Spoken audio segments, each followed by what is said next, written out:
posterior day today, and I'm gonna take you guys with me. I'm gonna be going with back, glutes, and hams today. Something I haven't announced anywhere, but if you're following me on YouTube, now you get to hear that firsthand. We are potentially going to be at the Dominican Republic Pro Show. We are considering that as a very solid option. However, it all depends on if I'm going to be able to make it there. So you'll have confirmation on that most likely by the next YouTube video. Fingers crossed. That looked weird. All right, so what we got on the menu today? We're going to be starting off with Glutiator. I like the Glutiator just because it's a little easier on my hips than a hip thrust machine or a hip thrust, especially closer to showtime. And now you guys know it's showtime, but this is about 3.5 weeks out. My hip bones are out there, right? There's no meat around my hip bones, so this becomes a very good alternative. The hardest part for this movement is essentially controlling the negative. Controlling your legs as they're coming back up on this is very tricky. In most cases, I see people just fly up. You're not bracing yourself well with your belt. So I make sure that this is super tight and my butt is basically pushed against the back of the seat. And again, the main focus here will remain on the negative. Working set number 1, here we go.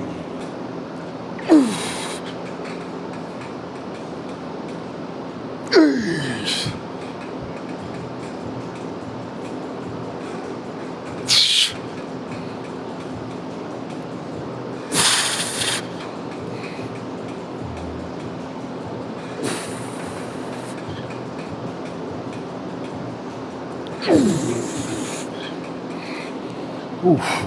Next up, we'll have the strive row.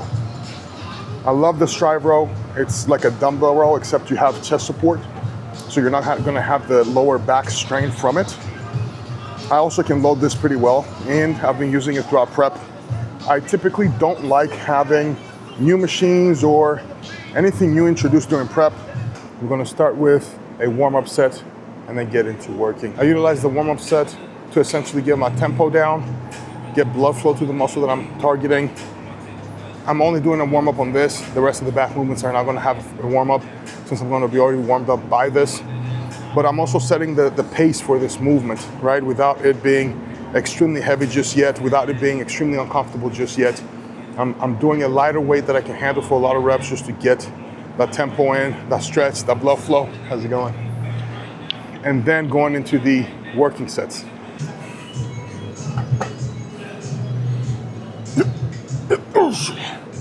Easy. Yep.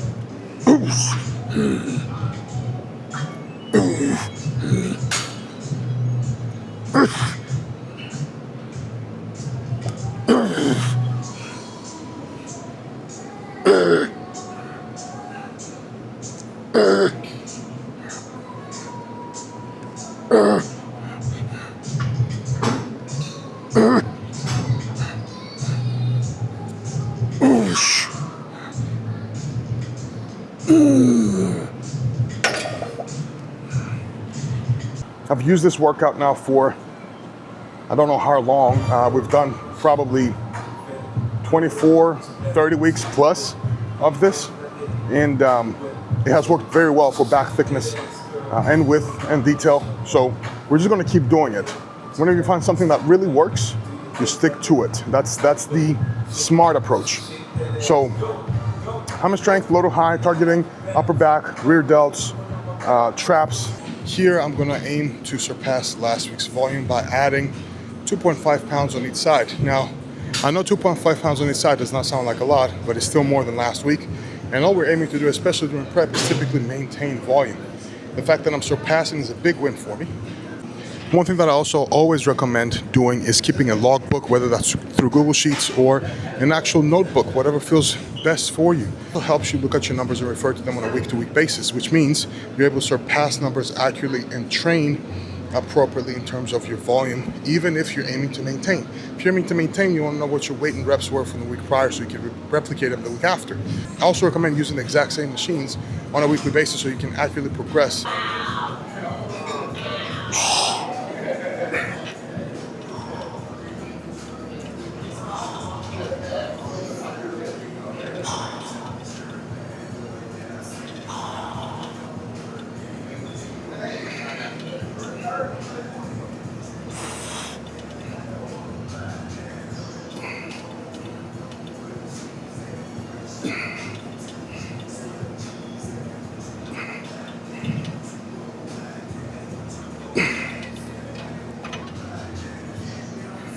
Then we're gonna move into prime high row. This is a lat focused movement. I really, really like it because the stretch I get on this is freaking optimal. I love it. I typically like to go unilateral, but again, I'm in prep right now. They're a little tired, so I'm probably gonna go bilateral.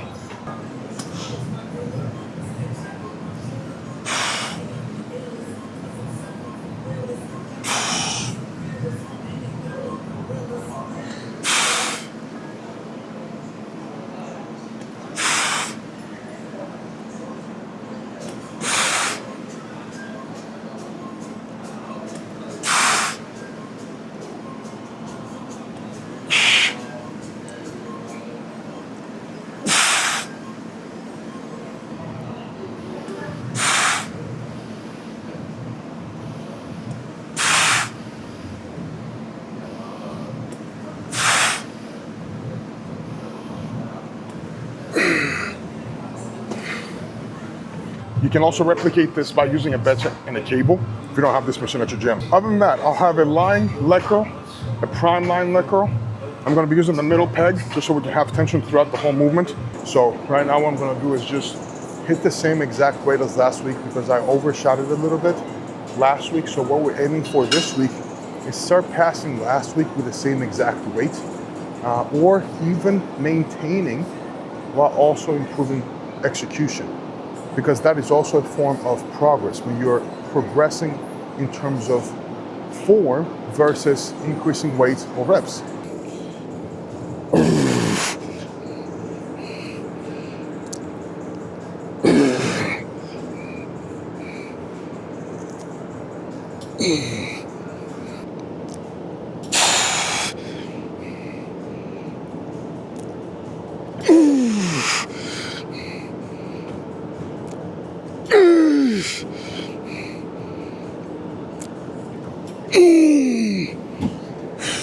Got a little sloppy there at the end, but we were able to surpass last week's volume through additional reps on the first set. On the second set, I maintained last week. Fatigue accumulated from first set to second set and had a little bit more of a sloppier end on that second set. So the hamstring curl. Nothing special about this is a hamstring curl. I would say those are just staples for hamstring development. Typically, I only do one working set here. I'm gonna have a warm-up set and straight into my working set. Reason being, some movements you just don't need more than just one working set as long as you are putting your maximum effort into them, right? As long as the movements are controlled, you're getting the most out of the movement, you shouldn't need more than one, maybe two, maximum 3 sets. As you're progressing and you're aiming to big numbers, you might climb up from there and go to 4 sets, but I rarely go above 2 sets.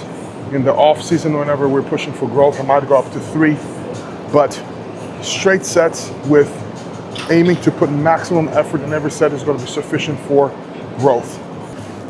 So we're going to go pretty light and just feel the movement. Slowly the eccentric, pause at the top, explode. This is a tempo that I always apply on all movements. I aim to slow down the negative where the muscle stretches, pause when the muscle's fully stretched at the top, boom, explode on the concentric. You don't necessarily have to go this slow, you don't necessarily have to go this controlled. You're still gonna make gains otherwise, but doing it this way will allow for me to get, again, like I said earlier, the most out of each rep, keep the safest risk profile in terms of injury, and continue to progress. Last week we got 190 for 11 reps. We're gonna go for 12 this week.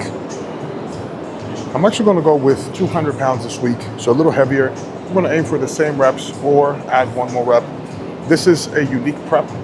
I have been able to increase my loads and effort and progress in the gym. And that does happen with taking a more gradual approach to prep, where your body can acclimate to each phase and maximize fat loss while also maximizing performance in the gym, right? Taking those refeeds and those recovery phases a lot more serious and intentionally aiming to get additional recovery in my deloads or during my refeeds. That therefore I can then push and then progress in the gym the remainder of the week. Typically we'll have like a refeed every 7 to 9 days, and that pretty much refuels me throughout the week. and it allows me to keep pushing while also losing body fat. Yes, you're gonna stagnate during that time in terms of fat loss because you're eating more food, but once that period, that refeed 1 or 2 days is over, you should be seeing your weight come back down. You should be seeing your body being refreshed and able to push in the gym. Cardio sessions not feeling as bad. And if that's not happening, maybe prep is just the time frame you have is just too short and you're pushing too hard, or you just need to prioritize recovery a lot better. Sleep is very important. Taking those refeeds and deloads is very important. That's where I allow myself to recharge so I can go back in the gym throughout the rest of the week and hammer down. So first working set here, let's get on with it.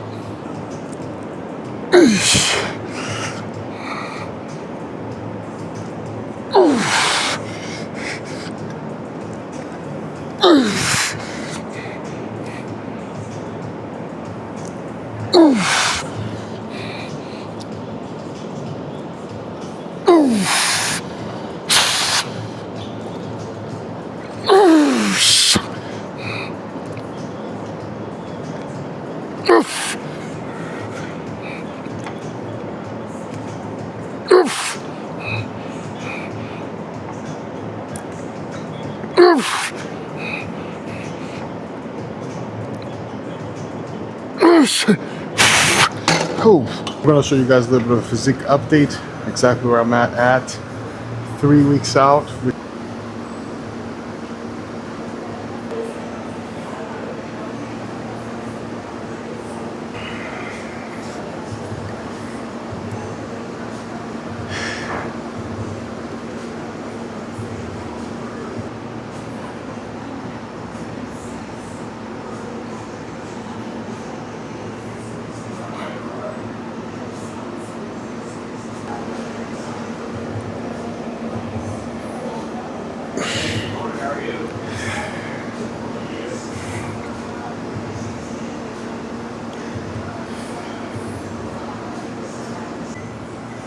Now it's time to get this cardio in because I am ready to go eat meal 1. I typically train fasted in the morning, so I don't have anything in my stomach. However, the past 2 or 3 days I've been doing my rice cakes instead of post-workout, pre-workout. So moving some of those carbs pre-workout and hydrating with some caffeine as well prior to training. So by this time I'm pretty hungry, especially because I'm a little depleted currently. So let's get this cardio out of the way so we can get some food. Thank you guys for joining me today, and I'll see you on the next one.